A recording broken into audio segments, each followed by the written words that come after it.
3 jours après l'incendie d'un bar dans la station de ski suisse de Crans-Montana. Le dernier bilan est de 40 morts, 119 personnes blessées. Le patron du bar incendié promet de faire tout ce qui est en son pouvoir pour aider les enquêteurs, un propriétaire pourtant au profil loin d'être ordinaire, Jean-Luc Boujon. Oui, parce qu'on a appris aujourd'hui que Jacques Moretti, 49 ans, aurait déjà été condamné et incarcéré en France, en Savoie, il y a une vingtaine d'années, pour un dossier d'escroquerie, d'enlèvement et de séquestration. Depuis, il n'aurait plus jamais fait parler de lui.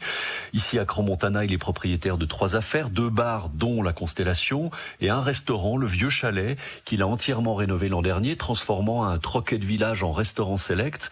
L'homme est décrit comme sympathique et travailleur, mais sa façon d'être et de travailler suscite des réserves chez certains, comme ce menuisier du secteur. Ça a tout été rénové, assez rapidement, oui, quand même. 5 mois, 5-6 mois. Et je pense que c'est un peu rapide. Après, je sais pas les matériaux qu'il a employés, justement. Il a fait beaucoup, lui. Puis avec ses amis de Corse qui sont venus l'aider et travailler. Voilà, il a racheté ça. Il avait déjà 2 autres restaurants. Après, on ne sait pas d'où vient l'argent. Aussi, ça, il parlait de ça.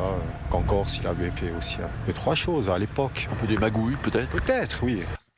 Voilà, on entend ces bruits qui couraient dans le village sur un homme finalement pas si bien intégré que ça. Alors dans la presse suisse, Jacques Moretti a déclaré que concernant son bar, tout était aux normes et qu'il avait subi 3 contrôles en 10 ans. Mais ce soir, la procureure générale a annoncé l'ouverture d'une instruction pénale contre le patron et sa femme qui sont donc prévenus d'homicide par négligence et d'incendie par négligence, ce qui n'équivaut toutefois pas encore à un acte d'accusation pour la justice suisse, a indiqué la magistrate. Les 2 gérants restent donc libres pour l'heure. Merci Jean-Luc Boujon pour toutes vos précisions. Je rappelle que vous êtes l'envoyé spécial d'Europe 1 dans cette station de ski de Crans-Montana.